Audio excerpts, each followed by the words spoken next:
In this video, I'll be showing you how you can add pedal shifters to any Q50 that is a non-sports model.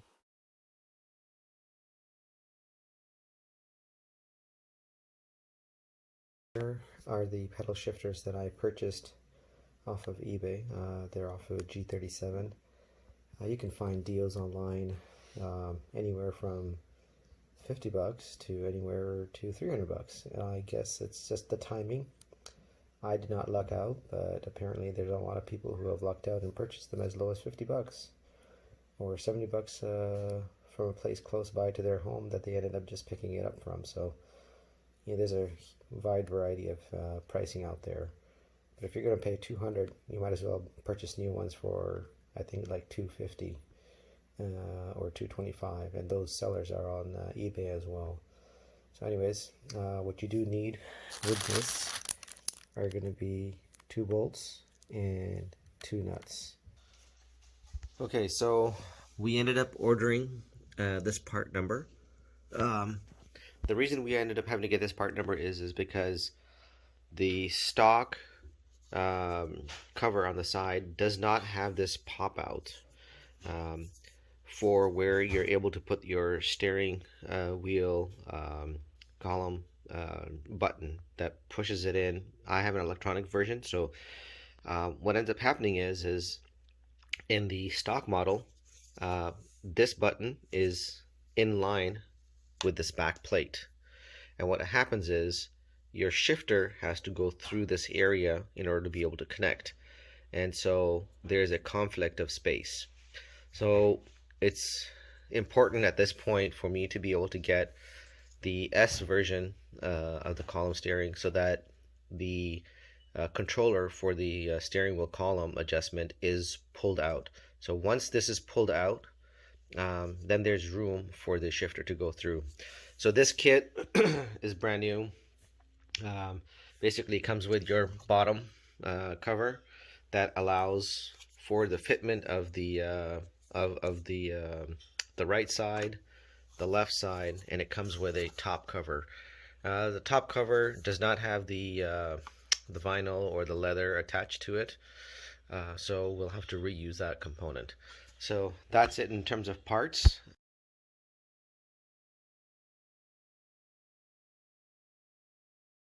I'm going to go over a quick process of how to install. Basically, you're going to have to pop this plastic piece right here, and then there is a Phillips screwdriver screw head that you're going to remove from here. Turning your steering wheel the other way, there's another one here that needs to be removed, and then from here you're going to remove the screw that is in this hole right here. Once that's done, then what we're going to do is pry using a door trim remover tool here, so that we can pop this side and this side up. Once that's done, this will lift upwards. It's going to be tied back in here with a leather piece, and then we'll be able to then pull down on the lower trim. What the Phillips screw looks like once you remove this. So you're going to go ahead and remove this. I've already done it on this side. In order to get this thing started, I ended up pulling the steering column back towards me as much as possible, and then I stuck the tool in here in this gap by trying to pull up on this thing, and was able to free this edge. I lifted up as much as possible, which ended up freeing this side up as well.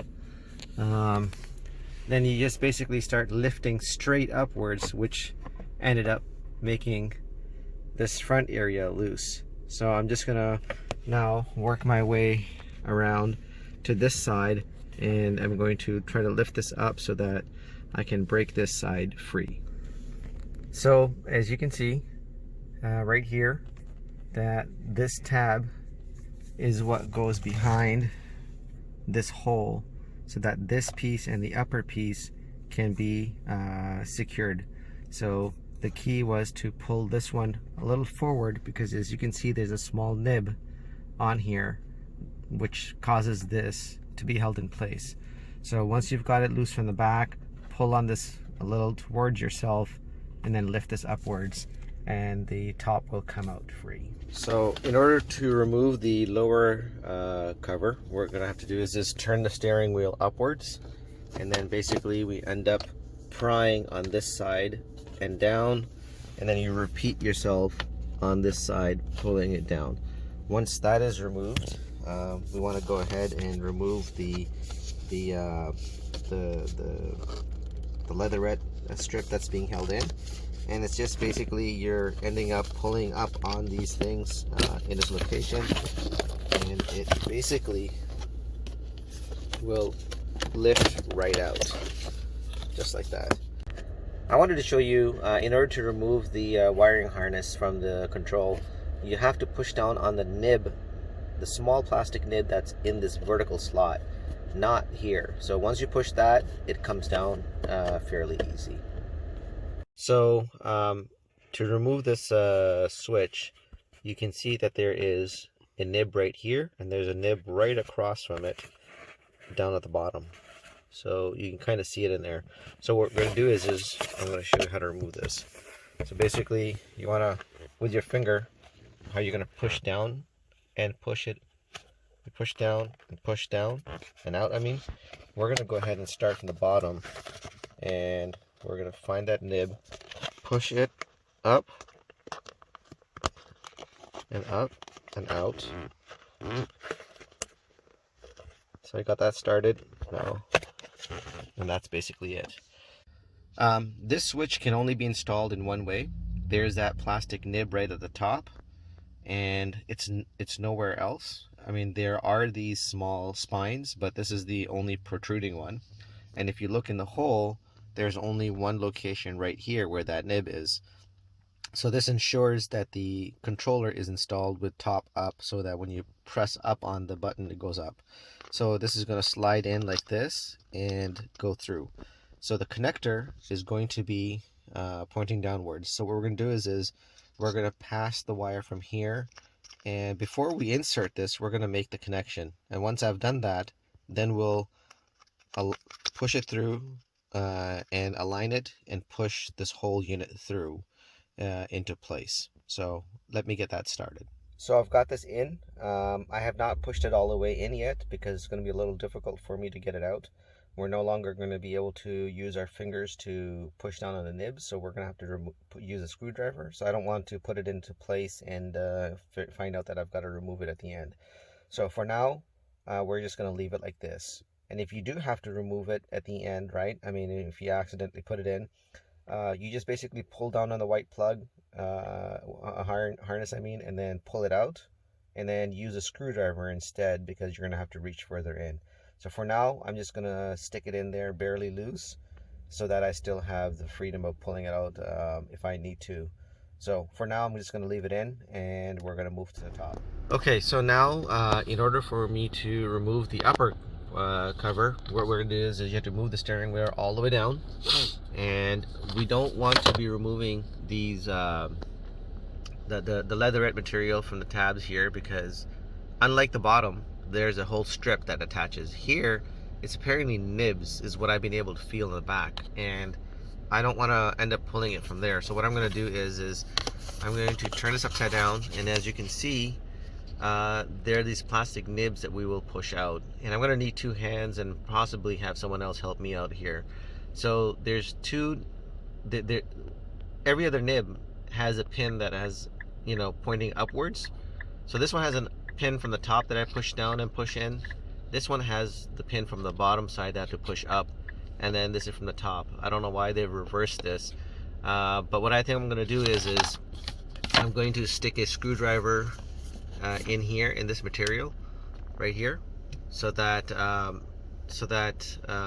it applies pressure upwards while I come down here and push on these nibs and get them started backwards. So this way they can progressively get pushed out. So here's what I ended up doing. I ended up having someone push the screwdriver in that slot and twist. While they had that twisted, I ended up individually pushing down on the center pin, pushing out from this extreme, then to the center, and to the back, and it came off really easy. So the key was to stick the screwdriver in at the end and have them turn it. So we're going to go ahead and do the same thing for the left side, but it's going to be done from the so in the process of doing this, installing the top, I've come to realize that the top crowl is the exact same as it is in the original. So there's really no need to replace the top unless you want everything to be new. So just an FYI. So now what we're going to do is we're going to install the shifters. And in order for you to do that, you need to move the steering wheel to the right so that you have enough room to be able to slide the control over here. So that's step number one. The other thing would be to pull out our plug. So that plug is pulled out. This thing will simply slides in. You gotta turn it on an angle, get that on, then you get this bolt installed, and you get the nut that needs to get installed started. So we're going to go ahead and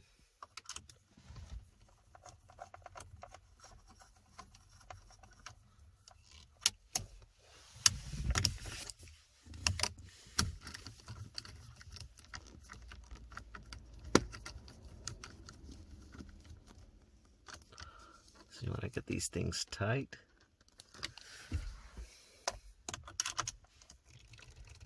All right, so now we're gonna get the connector connected. The nib is gonna be in the downward position, and that's it. So this side is in. Now I'm gonna go on to the other side. Okay, so we're gonna get the other side started. We've turned the steering wheel already. You want to make sure that the harness is not coming through the front, otherwise not going to be able to connect. You want to make sure the harness is coming out from behind. So with that said, we're going to go ahead and get this thing installed like that, and then this harness will just simply get installed in this fashion. Now that we've got that in place, we're going to go ahead and install the two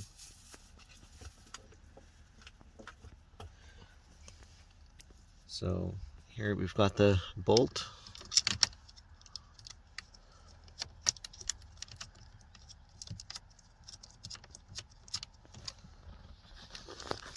Install the nut.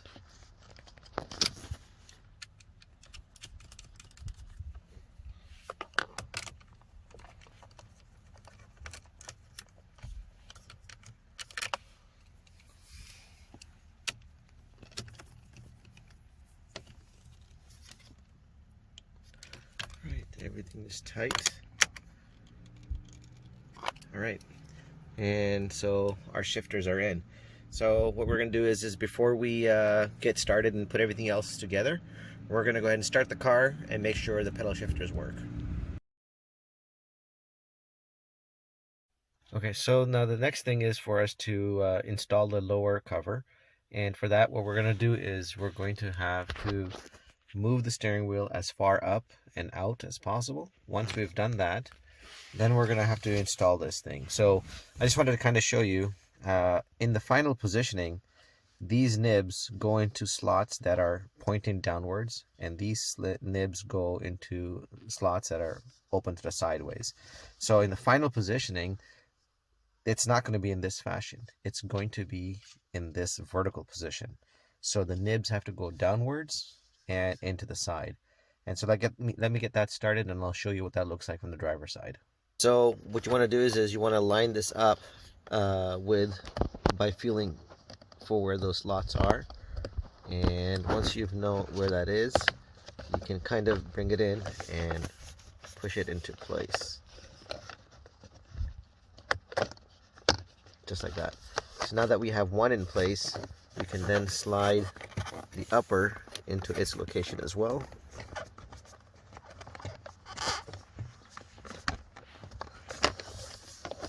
With that in place, we're going to go ahead and get the next one in, and then, oops, then the next one in as well.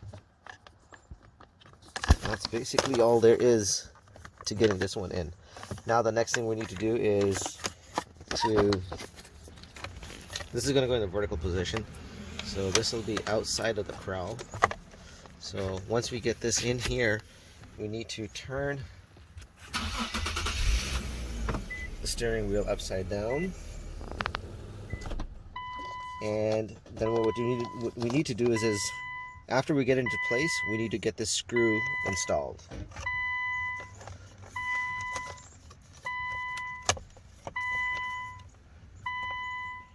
Okay, so you can kind of see and get an idea of what the fitment should feel like around the shifters on both sides. That kind of gives you an idea of what the fitment should look like. So basically what's going to happen is these holes that are on the bottom side of this shifter, there's a plastic nib, they should line up, and that tells you that the fitment is good. Once that's done, that metal bracket that you see in the background is what lines up with the hole that is underneath here. So getting that screw in was a little difficult. You just have to kind of get it on an angle and get it lined up. Once that's in, what's going to happen is we're going to go ahead and install the side covers in. Actually, we're going to install the top cover in first. But I just wanted to point out that I feel like that bottom part is threaded. So I feel like there's another screw that goes in here. So I just realized that the shifter that I have bought, the bottom portion right here is broken. And so there's no way for me to put in a screw in here. So I'm hoping that this thing is not going to need any additional screws other than that one screw that's being put in from the bottom. It's very sturdy otherwise. Even this piece right here, all of these pins go into the lower piece. So there is no attachment to the upper piece at all, because the other two screws that we have that will go into this hole are to hold the top cover in place. So for now what we're going to do is we're going to go ahead and skip these bottom screws, and if I do get any rattle down the road, I will figure out what I need to do to get at least the one side in fixed. Turn it 90 degrees, turn it off. So what that allows us to do is to be able to gain access to this hole right here to install the cover. Now I do want to correct myself on one thing. This bottom piece nibs, right, are going to hold the bottom of this portion of the crowl in. So the bottom cover is going to be held in by the pins on here, and then this hole up here is going to fit over this hole, and so that bolt will hold it in place. So not having the screw in here, I think is going to be fine, because ultimately the side cover piece is going to be held in by the screw and it's not going to move, and so I think in turn it's going to hold in the bottom piece in the rest of the locations. So let me get the side cover on, and then we can get the screw in.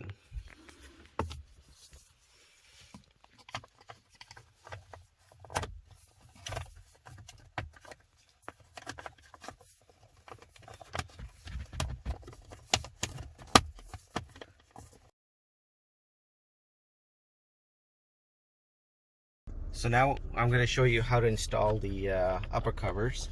Once we've got the lower panel installed and the covers, the side covers in on both sides, then we're going to install the top. So in my video instruction somewhere I may say that we need to install the top before we install the sides, but we had a fitment issue, so in order to alleviate that, we're going to go ahead and install the top cover first. I mean last, before we even connect to the leatherette trim in the back. So we're gonna put that up on top, or just let it hang underneath or whatever. So we're gonna get this thing installed. So we're gonna turn the steering wheel straight. We're gonna get it to drop in place.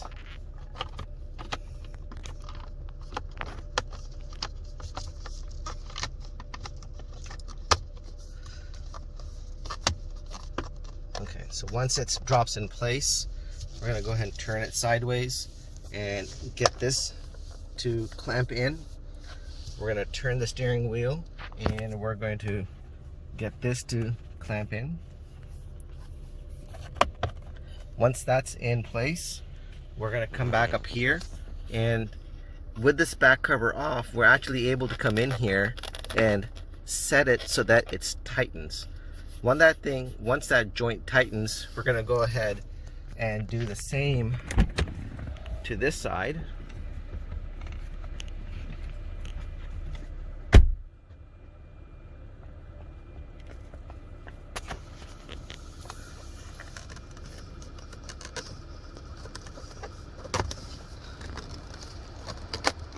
There we go. You heard that snap in place, right? So now this is all tight. This is all tight. Now what we can do is we're going to go ahead and install this top cover right through the holes. Once that's in, we're going to go ahead and now install the two screws.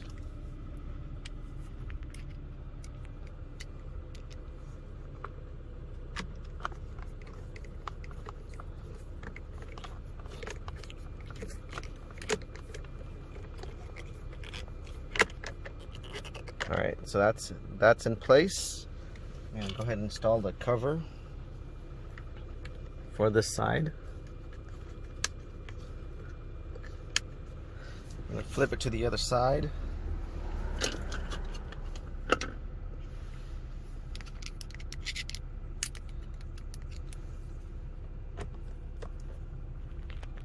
you hold it here?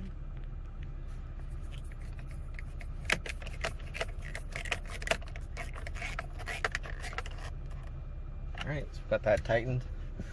We're going to go ahead and install this cover in. And now, as you can see, that joint is closed up on both sides. So the key was to be able to get my hand behind this piece underneath and then squeeze these two in so that they snap in place on both sides. So with that, I just want to thank you for watching the video, and hopefully this shows you how you can install the pedal shifters on your vehicle. And if you've got the automatic version for your telescopic steering and the vertical adjustment, you do need to get the lower scroll. You need to get the part number that I've shared with you. Otherwise, this is in line with the horizontal portion of the shifter and it cannot work. Just want to thank you for watching the video, and hopefully this shows you how you can install the pedal shifters on your vehicle.